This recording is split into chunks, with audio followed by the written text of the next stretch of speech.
Welcome to Entering the Public Domain, where you can find movies to enjoy or mock for the low price of downloading time. Last week, I featured the first ever Killer Hitchhiker movie. This week, the first ever abominable snowman film. Did I say that right? Abominable. Awesome. Again, I couldn't find any other Yeti movies before this one, so I'm gonna stick with that. So let's get to it. But first, our cast. Dr. Frank Parrish, our hero. I think, a botanist out looking for new plants and instead finds a not-so-new creature. Peter Wells, photographer. He takes pictures. Also, I think he's an alcoholic. Supra, the English-speaking Sherpa. His wife is kidnapped by the snow creature, and the greedy son of a gun actually wants to go after her. Lieutenant Dubar. Once our lovable monster comes to America, this cop has his work cut out for him. Plus, his wife is pregnant. Thankfully, he's not 3 days from retirement. The Snow Creature, or Yeti, or Abominable Snowman. It's big, doesn't like showing its face off to the camera, but does enjoy walking, pausing while walking, and somehow walking backwards, as if the film is being reversed. There are other people, but those in general are the main characters. Now to our regularly scheduled review. We open with a voiceover and a map. Parrish explains to us that he's went to Tibet to find new exotic plants on snowy mountains. He introduces the other members of the group, and they go along their way. This setup takes a while as we end up watching them march on. And on. And on. However, back home, Supra's wife gets an unexpected visitor who decides she'd be a perfect lawn ornament for his cave. Upon hearing of his wife's kidnapping, Supra tells the doctor. Brother say, Yeti steal my woman, Tara. Okay, maybe that could have came out just a little bit different. But the doctor ends up being a complete jerk about it. Oh, you mean the abominable snowman, the phantom of the Himalayas, marauder of women. Seriously, the man just told you his wife was kidnapped, and you laugh in his face. You're the hero, man. Come on. Supra wants to turn the group into a search party, because he apparently loves his wife for some reason. However, the good doctor says no, because this is a trip to find new plants. Let's face it, new plants are much more important than your wife, Supra. Uniquely enough, Supra mutinies, takes the guns from them, and brings them along to help search for his wife. We then get about 3 minutes of them marching again. So let me take this time to address Peter's drinking problem. The man's a photographer, hired to climb a mountain, and while climbing a mountain, he is constantly taking a hit from his bottle. That's not good. Get some help before it's too late. Anyway, Parrish and our lovable drunk Wells attempt to use the shortwave radio to call for help, but it's disabled by a well-timed Supra bullet. He's a good shot.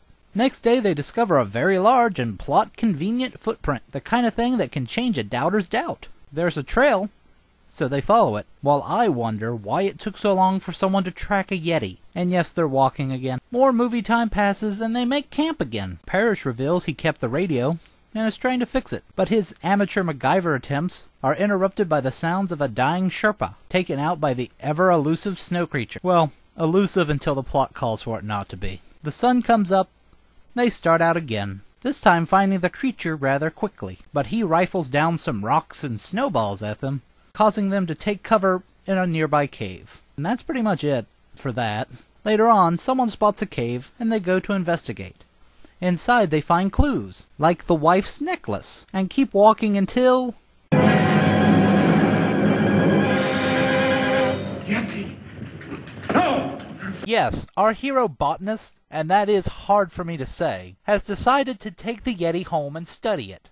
So he saves its life. Of course, the Yeti doesn't approve of all this, and rips out a column, causing the cave to slightly crumble, landing directly on him and his family. Good job! In the shock of this, Parrish grabs back the gun and takes back over the party. They get a gurney for the Yeti, and say the other ones are dead. They never mention Supra's wife, so who knows. Afterwards, Parrish clears Supra. I won't prefer charges against these people. Thank you, Mr.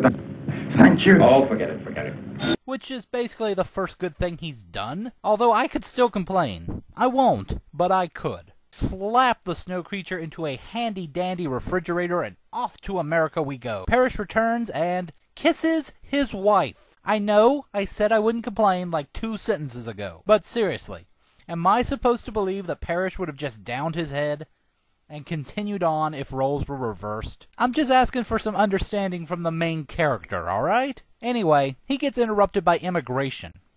Why?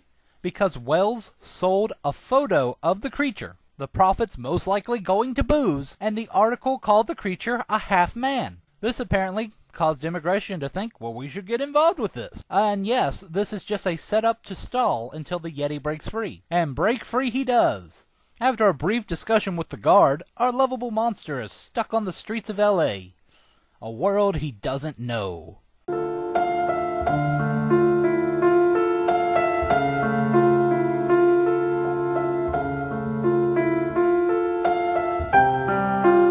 Meets a girl, but things just don't work out, leaving him to continue wandering the streets.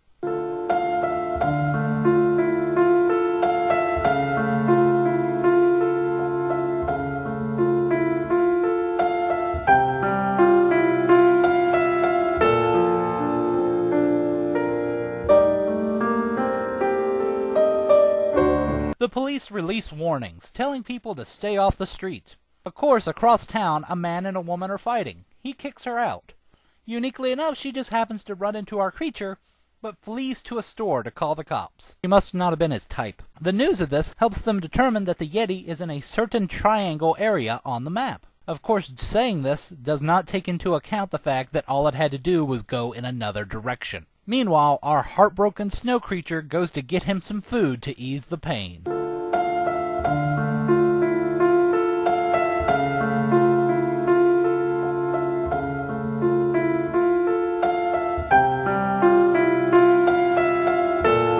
A couple workers freak out for some reason, and cops learn that he's outside of the triangle.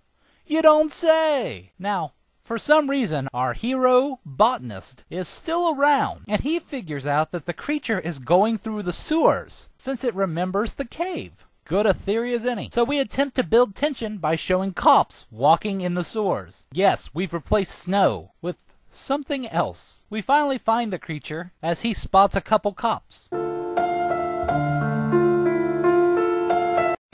Smacks one around, but they know where he is now, and they exact their master plan. They put up a big rope net, and he walks right into it. That's just genius. Anyway, the Yeti struggles, causing the cop to give him his daily dose of lead. The creature dies, and they plan on still studying the body. Everyone's happy, except probably the creature and Supra. But they don't matter. We have this exchange with the cop and doctor to end the movie. Say, doctor, what's your first name? Frank. Maybe I'll name my kid Frank. Frank Dunbar. Sounds great. Thanks. I don't know. I'm not too sure I like it. Whatever. Let's just go to the wrap-up. This movie was really good. Back when it was called King Kong. Seriously. There are so many similarities. We start out in an exotic location and end up back in America. Along the way, we discover the local monster, hunt him down after he kidnaps a woman, and then manage to capture the thing out of pure luck. Take him back home, and shucks if he just doesn't escape and start running around, terrorizing everyone, especially women, until finally eating enough bullets to send him to his big sleep. That's pretty much the main point I wanted to make. So we've made it through yet another review. Thanks for listening, and be free.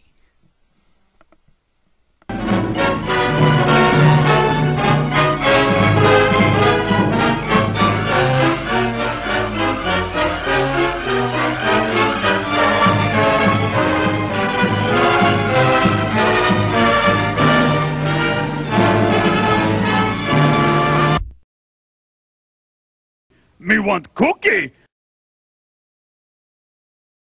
Cookie. Cookie. We don't have cookies! No cookies!